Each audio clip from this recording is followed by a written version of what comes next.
Hoje, no dia 15 de novembro de 2020, fazem 131 anos que a República foi proclamada no Brasil. Mas será que você sabe quais foram as causas deste evento, as consequências deste fato? Fique com a gente e aprenda mais sobre a verdade do dia 15 de novembro.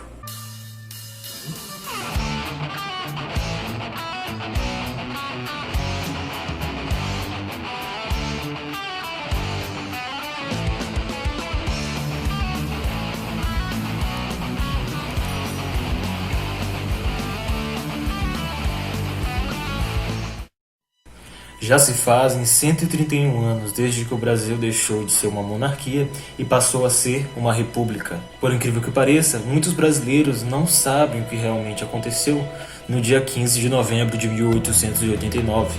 Portanto, pretendo explicar alguns detalhes do que antecedeu a proclamação da República, como ocorreu e quais foram as consequências. Em 1870, ainda no reinado de Dom Pedro II, 19 anos antes da República, nasceu o Manifesto Republicano, assinado por 60 integrantes do Partido Liberal. As primeiras palavras foram: somos América e queremos ser americanos. A ideia nascia de que, se estamos aqui do outro lado do oceano, não podíamos viver como na Europa, liderados por um imperador de uma família europeia. O republicanismo cresceu devagar, mas já cresceu dividido. Dentro do próprio Partido Republicano, uns tinham ideias abolicionistas, outros não. A princípio, essas ideias republicanas eram pacíficas. Dom Pedro II era muito amado e prestigiado. Então, por isso, não havia motivos para que alguém se levantasse contra ele para derrubá-lo. A República não tinha nada contra o imperador, ela tinha contra o sistema monárquico. Mas a maior preocupação deles era a de que Dom Pedro II não tinha filhos homens. Logo, no caso de sua morte, o Brasil ficaria nas mãos de uma mulher, no caso, Dona Princesa Isabel. Além dela ser abolicionista fervorosa, era casada com francês, Condé, e isso não era bem visto pelos liberais, uma vez que mostrou autoridade e superioridade na Guerra do Paraguai e aboliu por conta própria a escravidão no Paraguai. Assim que a guerra acabou, ele pareceu uma ameaça à independência, pois sendo o marido da imperatriz, seria imperador. Então ele poderia fazer alianças com a França, de onde era a sua família, e voltar ao absolutismo, que não acontecia no Brasil desde a independência. Eles queriam então esperar a morte natural do imperador e depois darem o golpe. Mas a Guerra do Paraguai acelerou o processo da República. Para começar, o Brasil entrou em um momento de crise econômica depois da guerra. Muitos soldados que lutaram na Guerra do Paraguai eram negros e foram libertos. Isso não era nada agradável aos republicanos. Havia os conservadores que apoiavam a monarquia, mas estavam com relação estremecida por causa das ordens da igreja. As relações entre Dom Pedro II e a igreja eram bastante conflituosas, que é um assunto que não dá para entrar em detalhes nesse vídeo, até porque não é o foco. Como poucos devem saber, a família imperial brasileira era extremamente abolicionista. Dom Pedro II e Princesa Isabel carregaram os valores de Dom Pedro I e de José Bonifácio. Dona Princesa Isabel, na ausência de seu pai, sempre alforriava diversos escravos e sempre era chamada a atenção por isso e ameaçada. Diversas vezes a família imperial foi ameaçada a ser retirada do trono por causa de suas atitudes que não eram aprovadas pela maioria do parlamento e também dos partidos. Portanto, a escravidão, que já era uma realidade enraizada no país e era praticamente base da economia, já era bastante discutida e bastante desaprovada pela própria família imperial, que nem sequer tinha escravos em seu palácio. A família imperial era publicamente contrária à escravidão e fazia de tudo para que ela fosse abolida. Porém, como sabemos, ou como poucos devem saber, a monarquia aqui no Brasil era constitucional parlamentarista. Não se tratava de uma monarquia absolutista, o que significa que o monarca não poderia passar por cima dos poderes e nem promulgar lei alguma que fosse de sua vontade. Tinha antes de passar pela aprovação do parlamento, e era por este motivo e muitos outros que a ideia de abolição de escravatura se fazia bastante desaprovada. Assim, então, quando finalmente a Princesa Isabel aboliu a escravidão em 1888, sendo o Brasil o último país americano a fazê-lo, ela mexeu numa casa de vespas. Os barões e os fazendeiros não gostaram nem um pouco. Então, o barão de Cotegipe, que assinou contra a Lei Áurea, disse à princesa: redimiste uma raça e perdeste o trono. A princesa Isabel, porém, retrucou: se 1000 tronos eu tivesse, 1000 tronos eu perderia, para que a escravidão fosse abolida. Então, nesse movimento surgiram os novos republicanos. Até então, o Partido Republicano era minúsculo e totalmente desconhecido. Somente por meio da abolição da escravidão, assinando a Lei Áurea, o Partido Republicano e os republicanos em si foram bastante reconhecidos pela nação e se revoltaram contra a monarquia, pois perderam seus escravos sem nenhuma indenização. Só para lembrar, o Partido Republicano possuía somente 2 parlamentares eleitos. O resto eram republicanos, onde a maioria eram fazendeiros e senhores de terra que haviam perdido seus escravos. Os republicanos pensaram em um golpe militar para derrubar a monarquia, porém, eles precisavam da ajuda de um líder como Deodoro da Fonseca, que era um líder de suficiente prestígio, pois era amigo pessoal do imperador e era monarquista. Então, não havia na cabeça de Deodoro da Fonseca nenhuma ideia de mudança de regime político, e nem na cabeça da maioria dos brasileiros.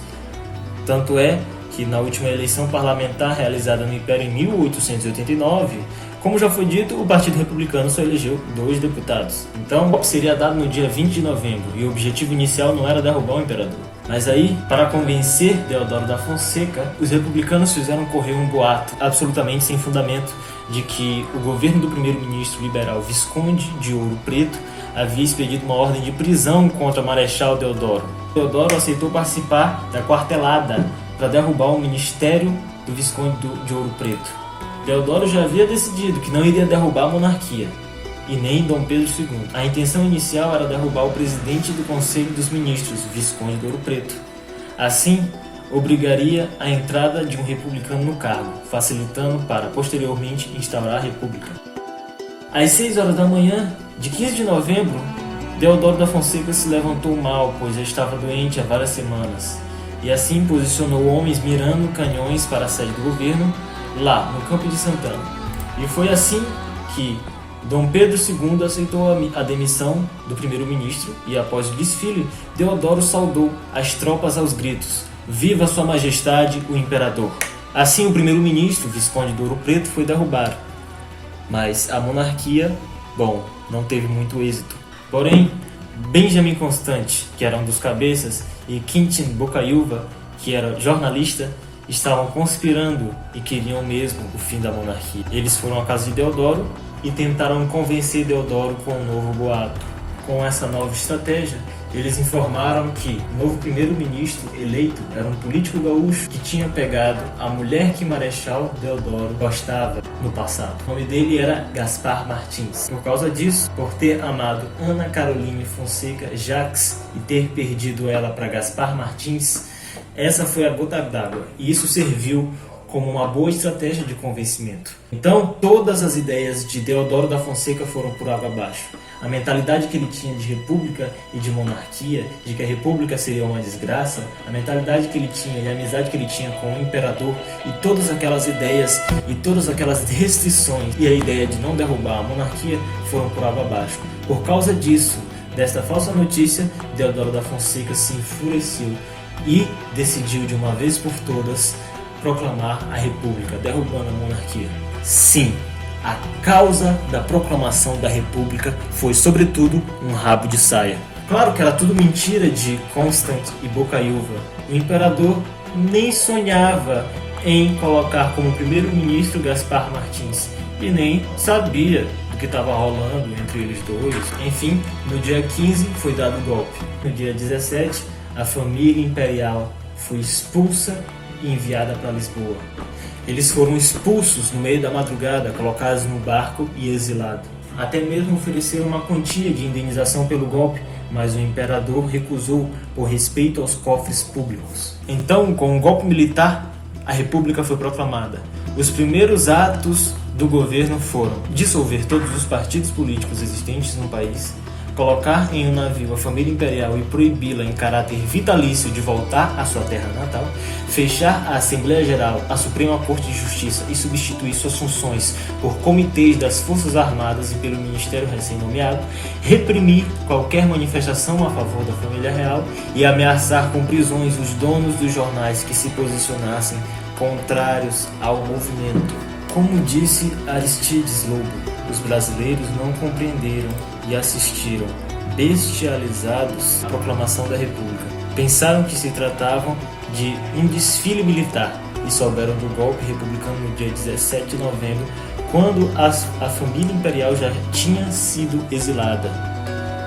Então, no livro 1889, Laurentino Gomes mostra que o plano para dar o golpe incluía tomar a central dos telégrafos de Rio de Janeiro, para impedir que a população soubesse do golpe, os jornais que defendiam o Império para que não denunciasse o golpe e o parlamento para impedir a manifestação política. Então, essa forma de governo, por mais de 100 anos, só foi possível debaixo de sangue, ameaças e fuzilamentos. Até 1930 houve revoltas por parte da população em prol da restauração do Império. As famosas são a Revolta dos Canudos, Revolta Armada I e Revolta Armada II e Revolta da Chibata. Além disso, a Constituição Republicana proibia o debate público e acadêmico acerca da monarquia. É certo dizer que a República no Brasil não é legítima, pois foi um golpe de Estado. Ela não possuiu respaldo político, pois o Partido Republicano, criado em 1870, através da Associação de Fazendeiros e Militares que temiam a abolição da escravatura, que já se mostrava um processo maduro, tinha somente 2 parlamentares eleitos no parlamento, o que seria impossível se houvesse um processo político legítimo para a implantação de uma república brasileira. Além disso, em 67 anos de império, nunca tivemos um primeiro-ministro do Partido Republicano. Portanto, não houve respaldo político algum, não houve nenhum processo político para a proclamação da República. Não houve também respaldo constitucional. A Constituição Imperial não previa um governo militar ou troca de sistema governamental. Portanto, a mudança de governo também não foi um processo constitucional legítimo. Não houve também respaldo cultural, pois Dom Pedro II e a família imperial possuíam uma aprovação de cerca de 89% da população. Dessa forma, nem o povo, nem a Constituição, nem a política foram respaldados para que a proclamação da República fosse algo legítimo. Portanto, é ilegítimo. A proclamação da República também trazia uma ideologia e uma filosofia por trás do movimento republicano. Era baseada no positivismo, cujo pai é Auguste Comte, ou Auguste Comte. Com as diretrizes confusas, prolixas e completamente utópicas, essa filosofia foi escolhida para representar os anseios de um povo que até hoje pouquíssimo ouviu falar sobre ela e sobre o que exatamente ela defende. O encantamento com essa utopia nas Forças Armadas era tamanho que uma abreviação do seu lema foi colocada na bandeira republicana do Brasil: Ordem e Progresso, retirando a esfera milar, a cruz e os ramos de açúcar e tabaco, que de fato representam o Brasil e tinham um profundo significado para o seu povo. Até mesmo a embaixada francesa, intrigada com isso, enviaram um telegrama ao Itamaraty perguntando se os republicanos haviam declarado o positivismo como religião oficial do país. Ninguém entendia direito o que se passava naquela semana de novembro de 1889. Uma coisa que a proclamação da República retirou dos brasileiros foi a identidade nacional. Como já foi dito, a bandeira original do Brasil Império foi substituída por outra bandeira, que era nada mais nada menos que uma bandeira cópia da bandeira dos Estados Unidos. E o Brasil passou a ser chamado de Estados Unidos do Brasil. É totalmente um americanismo que possui suas raízes aí, na proclamação da República, e até hoje perdura. Tudo isso que eu falei neste vídeo, não há o que comemorar. O dia 15 de novembro de 1889 foi o dia em que o Brasil, que poderia dar certo, começou a dar errado. O golpe que derrubou a monarquia, o golpe militar, foi obra de meia dúzia de positivistas sedentos por poder. O Império, ele tinha lá seus problemas, mas nenhum deles seriam e nem foram solucionados pela República. Muito pelo contrário, né? Sem sustentação histórica alguma, a República deu ao Brasil os períodos de maiores instabilidades da história, sem nenhum apoio popular. Em 124 anos, o país assistiu a um festival de golpes, revoluções, ditaduras, fechada de congressos e enormes divisões e degradações morais e culturais. Então, este dia foi marcado como o Dia